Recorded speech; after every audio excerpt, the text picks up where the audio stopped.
Welcome back to the channel, and for today's video, we're continuing on our series of different category breakdowns at the upcoming Academy Awards, and in this video, we're taking a look at the Best International Feature Film category. Now, before we really kind of get into the video, again, I want to, if you didn't see yesterday's video, I kind of explained that, my voice has been, I lost my voice for a couple days and it's been a little rough coming back today. Today's the first day that I felt like I could actually kind of at least get through, some videos and record some videos. But bear with me if my voice is kind of cracks or, it kind of goes a little bit at times. It's still kind of rough, but pushing through it. So again, thank you for your patience on that. But if you haven't seen any videos in this series, in the Oscar breakdown category videos, on my on my channel, there's a playlist that you can go and you can watch any of those previous videos, and you can kind of get the general format of how we're doing this. But if you haven't seen any of those videos and you just want to watch this one, let me break it down for you real quick. What we do in this series is we just look at each of the nominees in this category. So we're going to look at the 5 films. I'll give you some facts about the film, and in this category, some facts about the country that is being nominated for the film. Because in the international film category, it's actually not the film or the filmmakers that are really winning the Oscar; it's the country itself. So we'll give you some facts about the country and the films that they have won for in the past. And then at the end, I'm going to give you my personal ranking for each of the films and my prediction for how likely I think it is that they will win the Academy Award this Sunday on March 10th. So without further ado, let's take a look at the nominees. And the first nominee that we're taking a look at is Io Capitano. This is Italy's 30th time being nominated. The country has 11 wins: The Great Beauty in 2013, Life is Beautiful in 1998, Mediterraneo in 1991, Cinema Paradiso in 1989, Amarcord in 1974, The Garden of the Finzi Continus in 1971, Investigation of a Citizen Above Suspicion in 1970, Yesterday, Today, and Tomorrow in 1964, Eight and a Half in 1963, Knights of Cabiria in 1957, and La Strada in 1956. Italy's most recent nomination was back in 2021 for Paolo Sorrentino's The Hand of God. Io Capitano has had a very limited theatrical release in some major cities, but has not had a nationwide release yet. There is also no streaming release for the film either, so I have not had the chance to see it. For that reason, I'm putting it in 5th in my personal ranking and 5th in my prediction. The next nominee that we're taking a look at is Perfect Days. This is Japan's 15th time being nominated. The country's most recent nomination, 2021's Drive My Car, is one of its 2 wins. The other win was in 2008 for Departures. After Drive My Car, Japan's next most recent nomination was in 2018 for Shoplifters. And so Perfect Days is actually the film here in this category that I've seen the most recently, was able to go, I believe it is, as of a couple days ago, I think it's streaming, but I was able to go see it at, in the theater, had a wide enough release, was able to go catch it. And Perfect Days is one where I see a lot of people really love Perfect Days. A lot of people are talking about it, and are in love with the film. And for me, it is one that, I kind of said a lot of these same things. If you watch my video of recapping what I watched in the month of February, I said kind of a lot of the same things there that I'm saying here in this video, that I think Perfect Days was one of those films that I think I wanted to really love it. I think it was one of those that I thought the premise, the idea of it, the storytelling of it, I thought it was going to be one of those films that was going to capture me more than it ultimately did. But ultimately, I think there is a lot that I liked and a lot that I appreciated, but I didn't love it the way that I know a lot of people have. And so it is one of those films that I am really looking forward to a rewatch. Maybe, I'll give it a couple months or I'll give it another year, because for me, again, film is so subjective to the point that, like, when I watch a film, it can impact me differently on one watch versus the next watch, and sometimes just as the years go by, because I'm a different person from day to day, let alone from year to year. And so when I watch a film in another year, maybe it's going to connect on me on a level, and it's going to hit me a little bit more than it did at the time. But again, Perfect Days, a brilliant lead performance. That is one of the highlights of the film. Is it is very just an excellent lead performance of a character that's on screen for pretty much the entire film for the most part. But you combine this lead performance with the film, and so there is a lot to like. And I get a lot of people might think that the film is just kind of boring, and I can see why people necessarily don't like it. But for me, and I really thought it was going to be one of those films that I loved. Ultimately, as of right now, it's just kind of a film that I liked. So for my personal rank of Perfect Days, I am putting this in 4th, and my prediction is I'm putting this in 3rd. The next nominee that we're taking a look at is Society of the Snow. This is Spain's 21st time being nominated. The country has four wins: The Sea Inside in 2004, All About My Mother in 1999, Belle Epoque in 1993, and Begin the Beguine in 1982.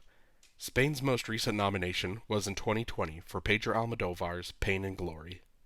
And so, Society of the Snow, it's a very thrilling and intense and emotional film that is on Netflix right now. It just came out, a couple months ago, and it's one of those that I would recommend you go see it. But I remember seeing, I guess I don't remember the exact numbers, but I remember seeing a lot of the reports that were coming out about this film, the numbers Netflix was releasing, and it was one of the most watched films ever. Like, it was so well viewed. A lot of people were seeing it, especially in the first couple of weeks that the film was out. So there's a good chance you've already seen Society of the Snow. It really was just a kind of a breathtaking, brutal, emotional film. A story, telling a true story about a plane crash and the survivors, and their fight for survival, just to continue to fight through this extended period of time that they're kind of stuck in the mountains, stuck in this snowy, freezing, kind of ultimately middle of nowhere. Like, they're lost. There's no way to really escape the mountains, and for the most part, there's no real way for anyone to come in and get them or to find them. They are just lost. This plane is lost.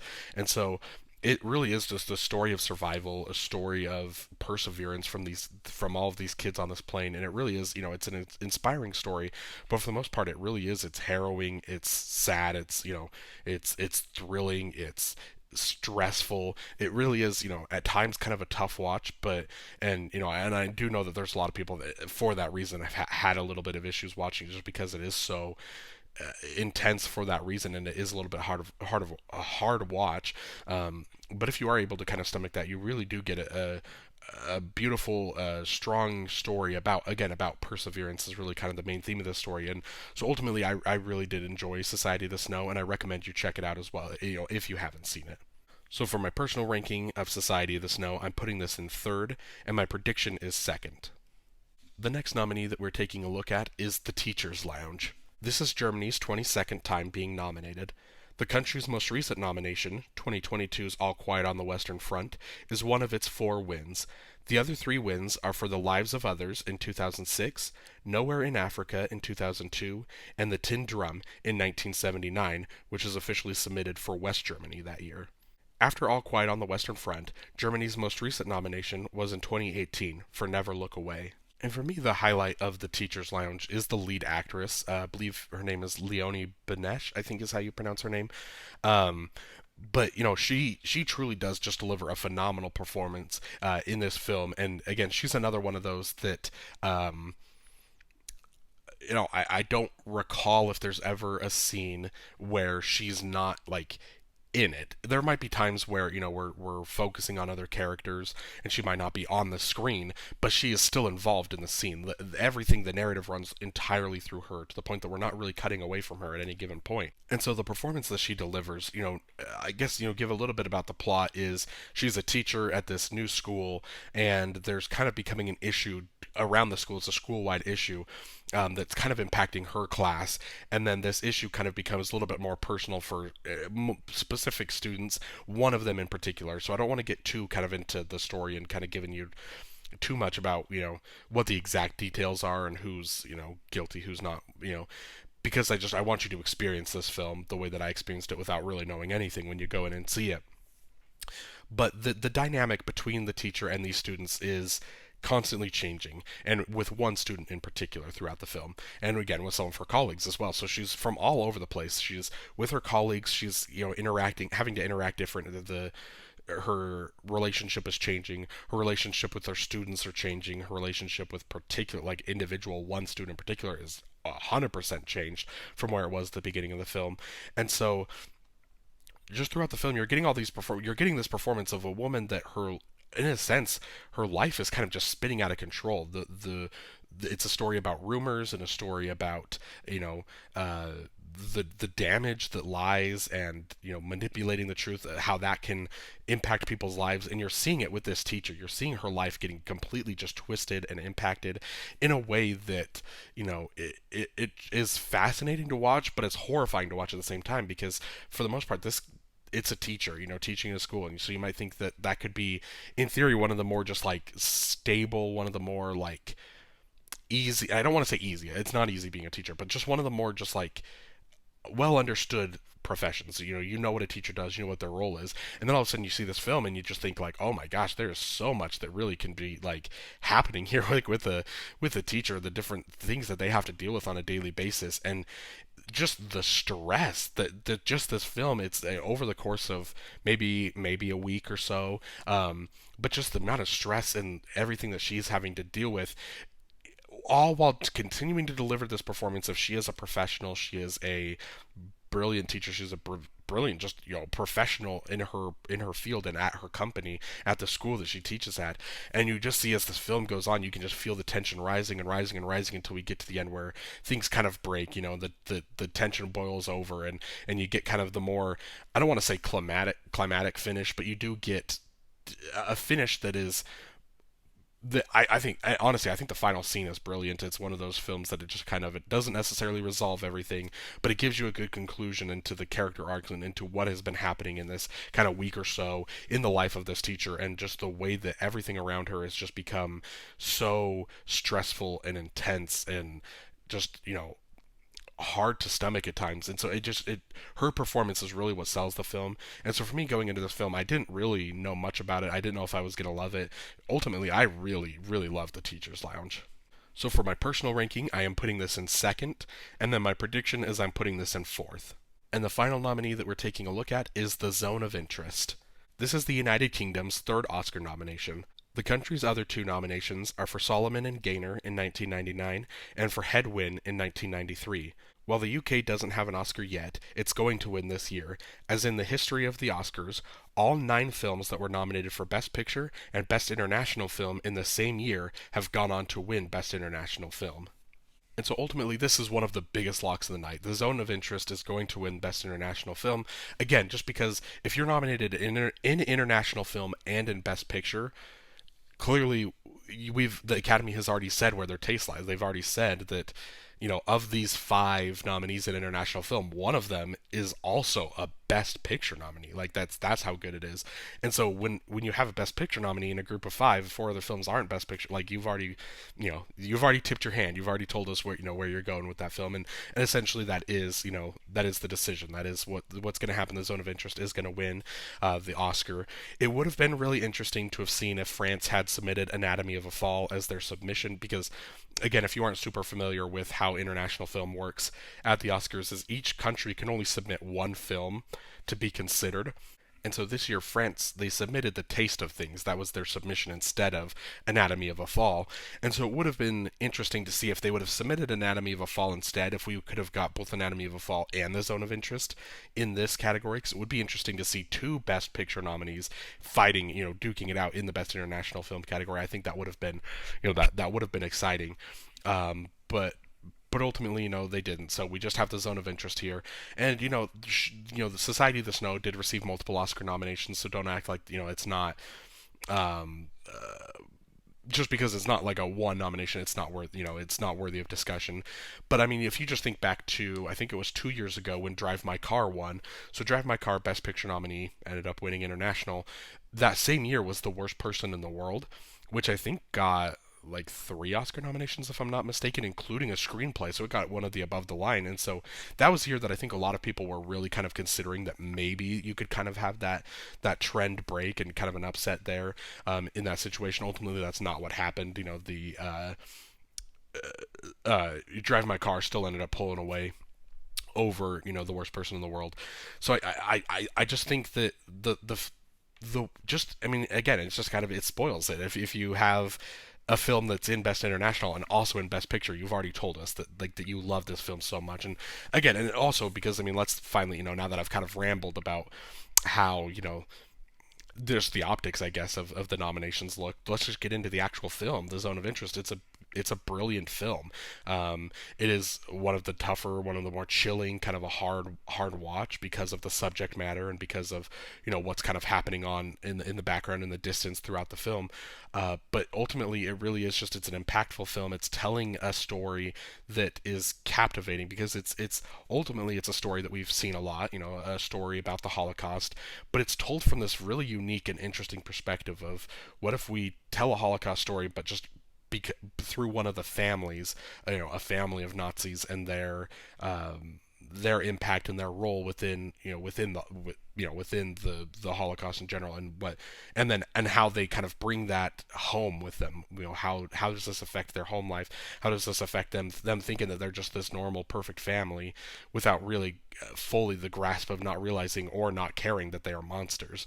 And so I think that the storytelling is just so unique. It's captivating, and again, just because the film in general is so haunting and it's just kind of this dark, brooding kind of tough watch at times. I just think the marriage between the two it's creates this brilliant film, and ultimately it's the film that I think out of maybe all of the nominees, I think it's the film that is going to make you think the most. It gives you kind of questions to ponder, of pondering, looking at yourself and understanding, could I, if I didn't know any better, am I, would I be the same as this family that just doesn't know better, that's just living their lives without even fully grasping, that they're monsters? And is that something, if you can look in yourself and see, or, you look at the world in general and kind of just see different areas, you can see people, you can see countries, you can see things, and understand, are we able to identify in the moment when something like this is happening? Are we able to identify, when tragedy is happening, are we able to identify who's at fault here? And if it's us, are we able to identify that within ourselves?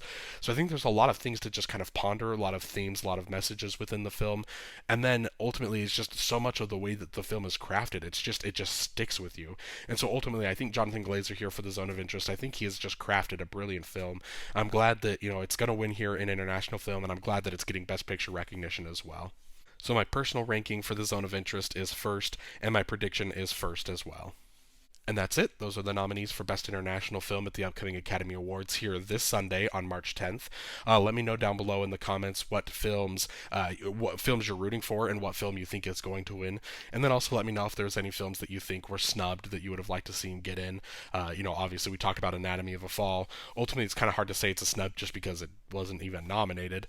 But there's a couple of those films that like Godzilla Minus One. I don't.